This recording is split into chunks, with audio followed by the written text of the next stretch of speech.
Hunter X. Back on the trail again. Well, back on the road again. Alright.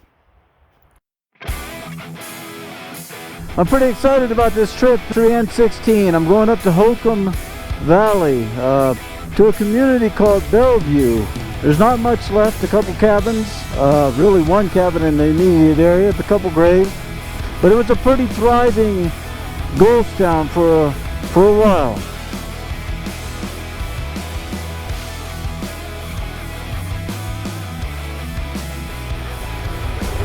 As you can see, it's a little rocky at the beginning up until we get past Gold Mountain, and then it'll smooth out. And there's some sand spots, but nothing major like we've experienced. So let's go, let's check it out.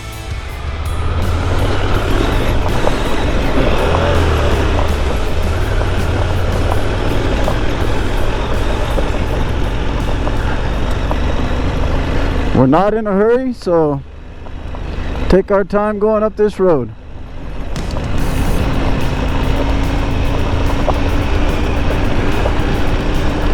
Hopefully we can see some wildlife today.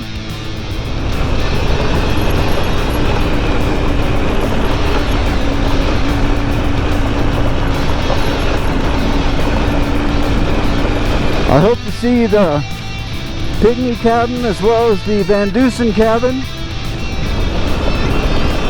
And we're going to stop by a couple graves. There's an arista, I think that's how you pronounce it, where they ground up the stone or the rock to get the gold ore out.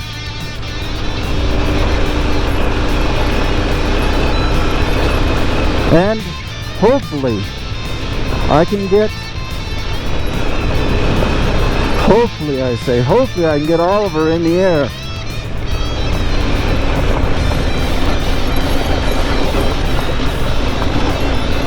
It's a little rough over here.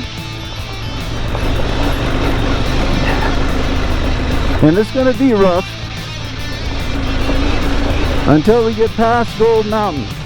Then it's going to smooth out a little bit. But as you know, I had my bike lowered by no lean, and so this is going to be a good test of that suspension. Okay. This place is called Doble. And as you can see, this was the remains of what was a stamp mill put here by what the guy they called Lucky Baldwin. Same guy that Baldwin Park, California was named after. Rich guy. Didn't start off rich. Made a lot of money in gold. You can see over there foundations over there for another in a flat section of a stamp mill. So see foundations there. Interesting place.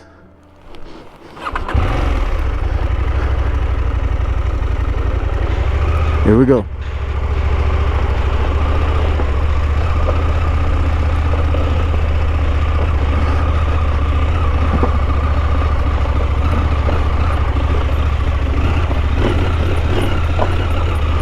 Pretty rough road for a motorcycle.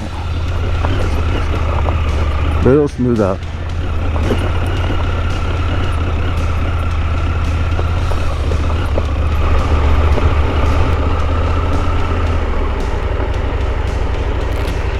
And that's Gold Mountain 3N69. This is where most of them come out, not go in.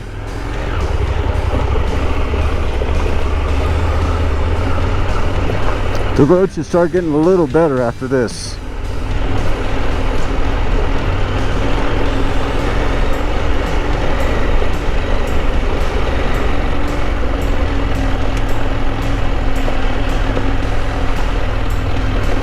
Our first vehicles. How cool is this? Pine trees, forest.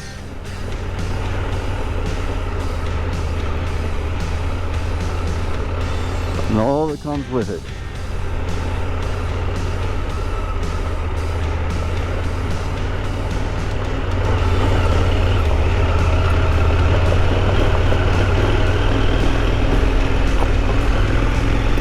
So you can see the road is getting a little better the farther in we go, which is not the way it normally is, but this road, once you get to this point, truly would be accessible by just a regular passenger vehicle.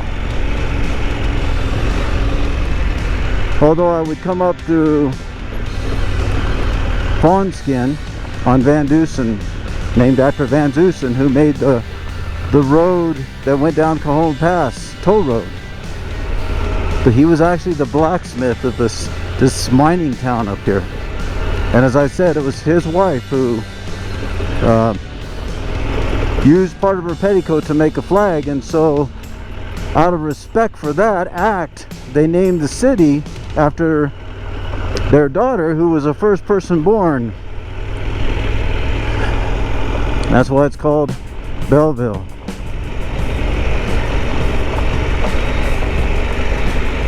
Now there are several graves scattered along here, and pretty sure I can find one, but I'm not so sure where the other one is. And there's a few on private property now of the residents of this area. So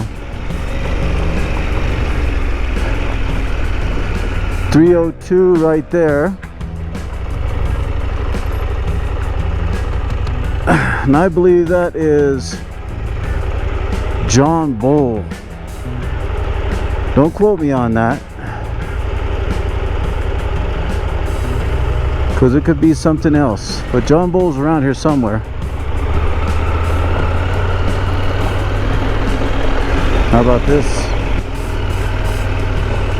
Old fence.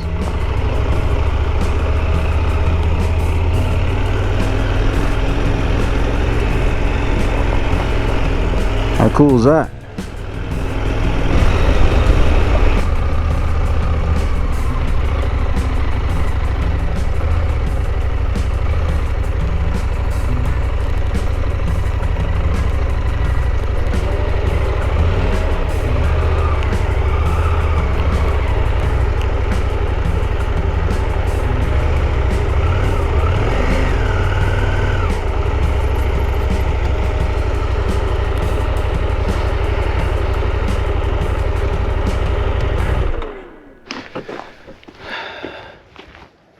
Well, there's supposed to be a cabin down here. It's called the Pygmy Cabin. This trail will lead you to it. It's not too far off the road. However, my motorcycle's over there by itself. There's quite a few people. I'm bringing my helmet, but hope no one takes my stuff. It's always a on your mind, but you know, I'm gonna have to trust the goodness in people, or I'll never get anything filmed. So this is the way we're heading. I believe it's just a foundation that's left. I'm not really sure. I've never seen it, but we'll find out. On the other side's a grave. But on this side, somewhere over here, is the Pygmy Cabin. And I read somewhere that it was actually relocated. I don't know if that's correct or not. I see something up here. So this is probably it. Called the Pygmy Cabin. As you can see from the sign. Let's find out what's left of it. Well, the Pygmy Cabin.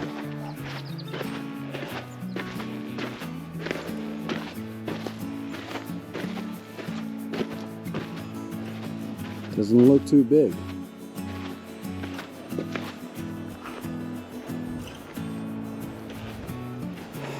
Pretty small cabin. But the nice thing about it, in the wintertime, it would not take too much to heat.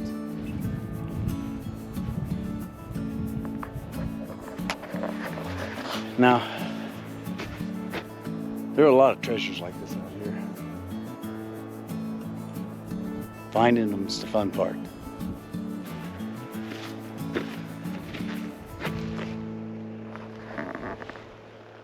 Pygmy Cabin. Alright, let's go back. Here we go. 1, 2, 3.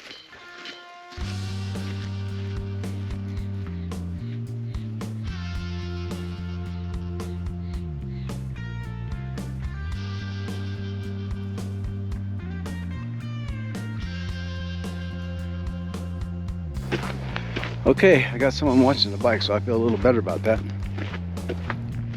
There's a gravesite over here. There's the one I was talking about on the left. I don't know exactly where it's at.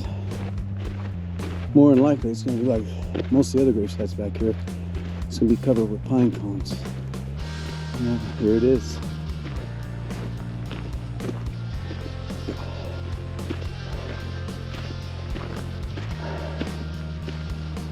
Now, I'm not sure, and I'll look it up and see. But one of these two grave sites, there was a guy who had an accident.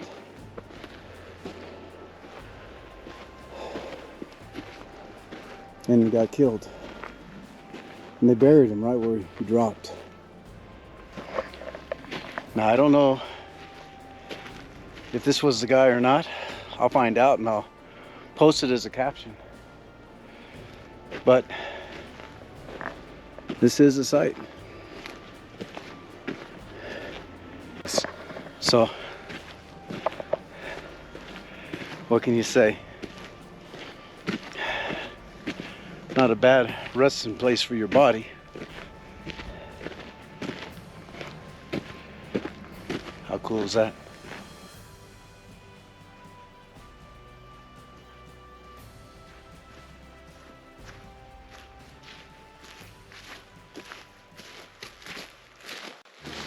All right.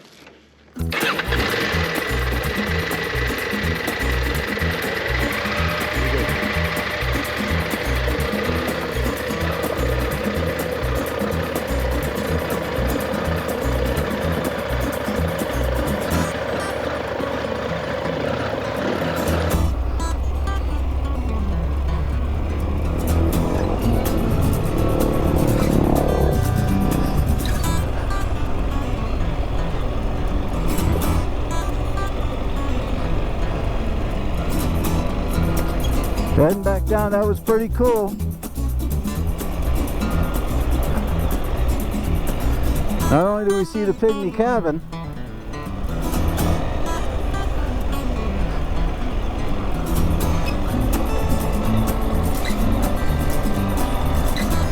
but we saw, whoa, little sand there. We saw the gravesite. Now here, this is Holcomb Valley. This is the site of the gold mining. So let's check this out.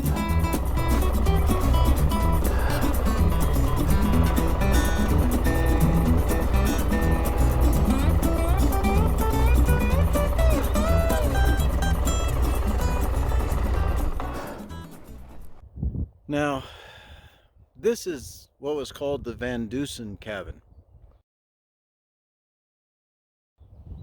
Van Dusen was the father of the first child born here, as I told you before. He was also the blacksmith of the community, which was pretty essential. His wife used part of her petticoat to make a flag to celebrate 4th of July, and so in honor of that, the citizens of this community named the city after their firstborn in this area, and her name was Belle, and they called it Belleville. Van Dusen was the guy who built the toll road for $1,500 down Cajon Pass.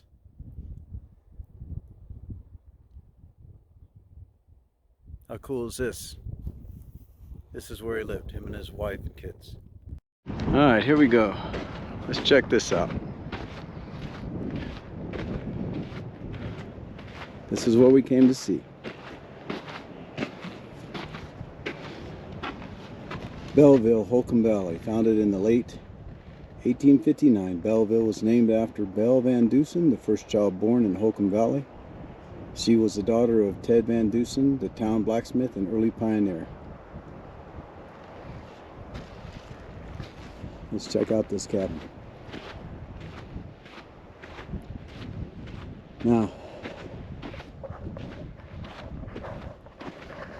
what's cool about this cabin is it has history, and it's been restored. I mean, don't get me wrong, it's not original, although there are parts of it that's original. But we'll go in and check it out. Look at this. Unfortunately, people have putting their name in here all over the place. This is what it's like to look out the door. How cool is this?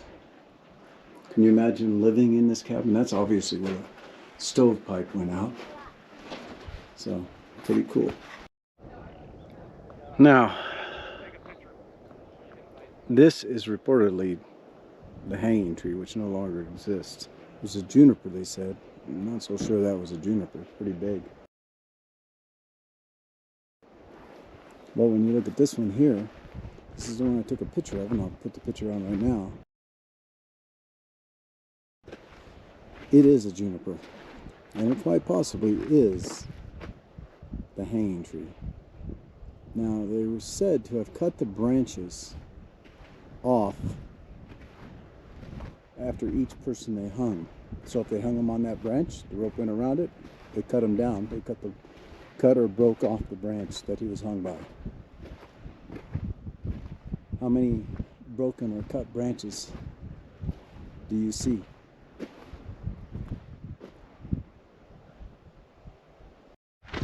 So in May of 1860, Billy Holcomb, William Holcomb, and he had a partner up here with him.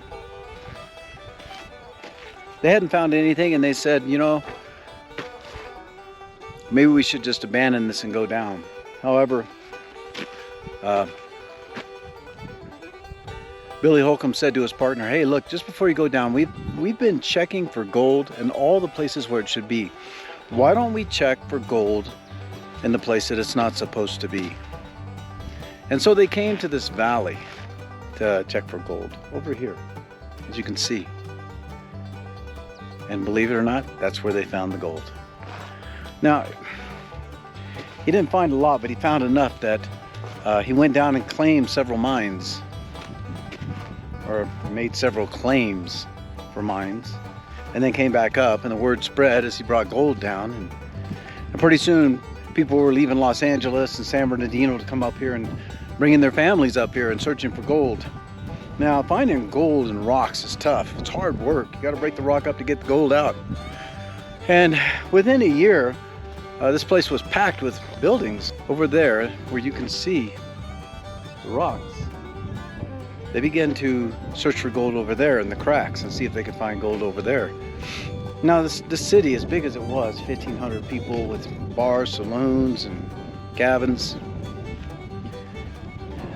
died as quickly as it as it sprang up.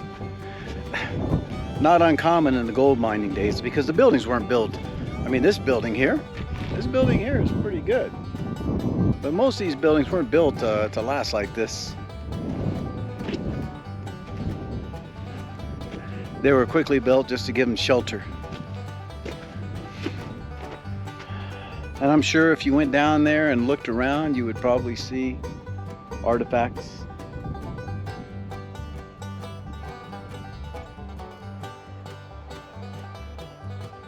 One thing about chasing gold, less than 1% find it, and everybody else just enjoys the hardship. I think the people who really carried the load during these gold rush days were the families that were left behind, the wife and children who had to fend for themselves while the husband went off looking for gold. That's how big of a grip gold fever had on these people, believe it or not.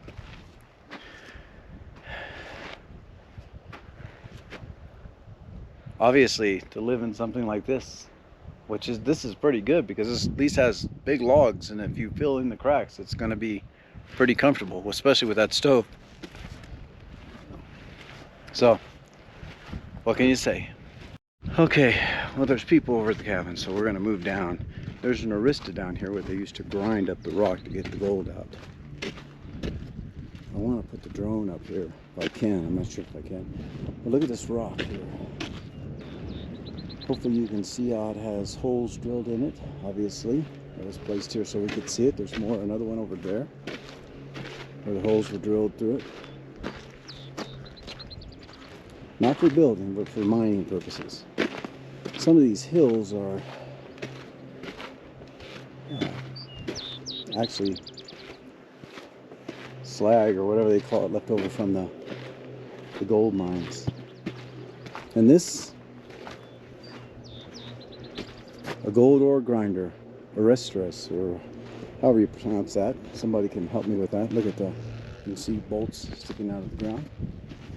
But they would grind this, and there would be something on a big stone would go around, and a mule or someone would pull it around and around and grind it up, and they'd separate the gold.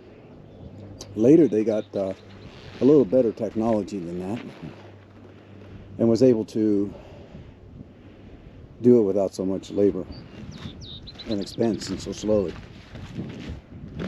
But you can see parts of it as the fence is falling down here.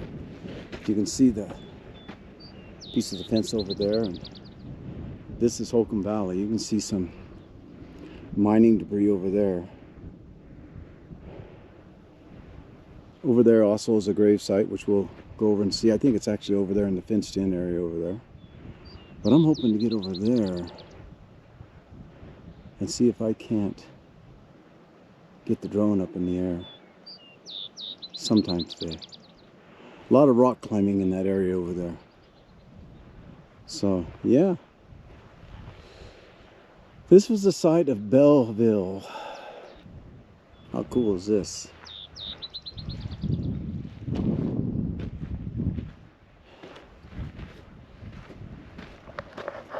Now, can you imagine living here? And I remember reading somewhere that one winter they had a hard time getting supplies in, and they were pretty in big danger of starving.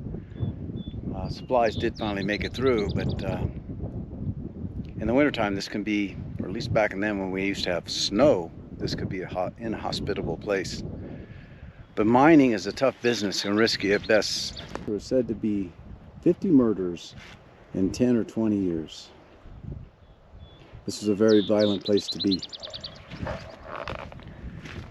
Not a place you want to raise your kids, although there are those who did.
finally found it.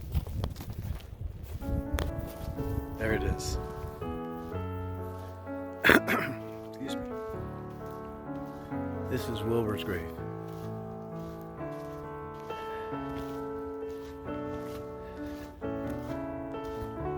The pine cones keep growing. People must be adding things to it. This is it. What can you say? Wilbur's grave.